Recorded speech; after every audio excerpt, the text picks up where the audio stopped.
Ravens होलो के छोटे से भूले हुए कस्बे में, जो कि धुंधले जंगलों में गहरे घरे हुए थे, एक पुरानी हवेली थी। इसकी दीवारों ने माजी के राजों को सरगोशी किया।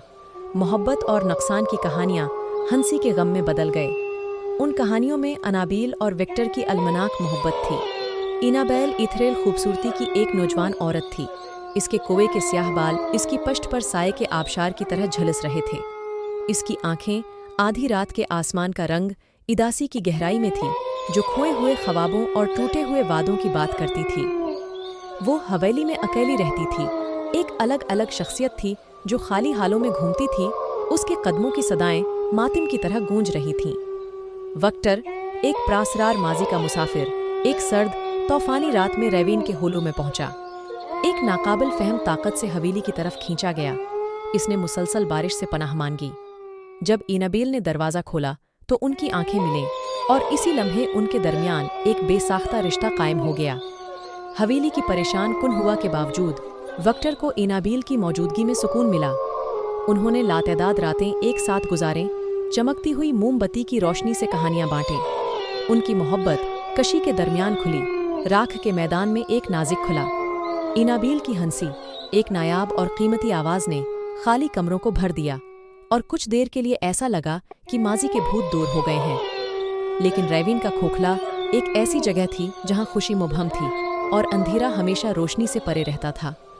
इनाबेल ने एक राज उठाया। एक लांत नस्ल दर नस्ल गुजरी।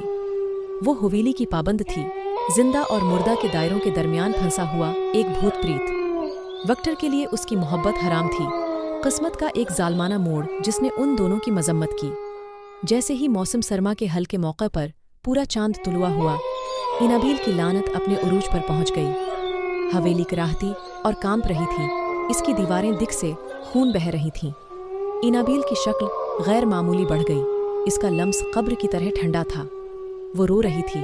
इसके आंसू मध्यम रोशनी में चांदी की तरह चमक रहे थे। जब उसने विक्टर से जाने की अल्तजा की। मैं तुम्हें खोना बर्दाश्त नहीं कर सकता, विक्टर ने सरगोशी की। इसकी आवाज़ गम से टूट रही थी।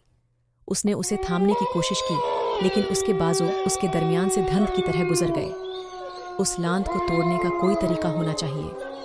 कोई रास्ता नहीं है, इनाबेल ने जवाब दिया। इसकी आवाज़ हुआ पर महज एक सांस थी। मैं इस जगह पर हमेशा के लिए पाबंद हूँ। आपको जाना चाहिए जब तक आप अब भी कर सकते हैं। वक्टर ने उसे छोड़ने से इनकार कर दिया। इसकी मोहब्बत इतनी मजबूत थी कि उसे छोड़ दिया जाए। वो हवेली के तारीक तरीन कोनों में घुस गया। फरामोश शिदा टूम्स और कदीम आसार में जवाब ढूंढता रहा। दिन हफ्तों में बदल गए और विक्टर कमज़ोर होता चला गया।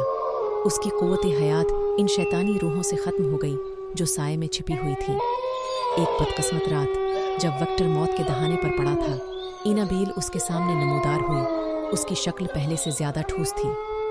विक्टर, मेरी मोहब्बत, मैं तुम्हें मज़ीद तकलीफ़ नहीं उठाने दे सकती, उसने कहा। उसकी आवाज़ जज्बात से घट गई। मैं तुम्हें इस अजाब से रहाई देता हूँ। आखिरी बोसे के साथ उनकी रूहें आपस में जड़ी हुई थीं। मोहब्बत और मायूसी का एक तल्ख मिलाप। जैसे ही सुबह की पहली रोशनी तूफानी बादलों से गुजरी, इनाबेल की शक्ल सुबह की धुंध में तहलील हो गई। इसकी रूह आखिरकार आज़ाद हो गई। विक्टर का बेजान जिस्म पुरानी हवेली में पड़ा था, जो उनकी मोहब्बत का एक अलमनाक सबूत है। साल गुजर गए और इनाबेल और विक्टर की कहानी रेवेन के होलो में एक लेजेंड बन गई।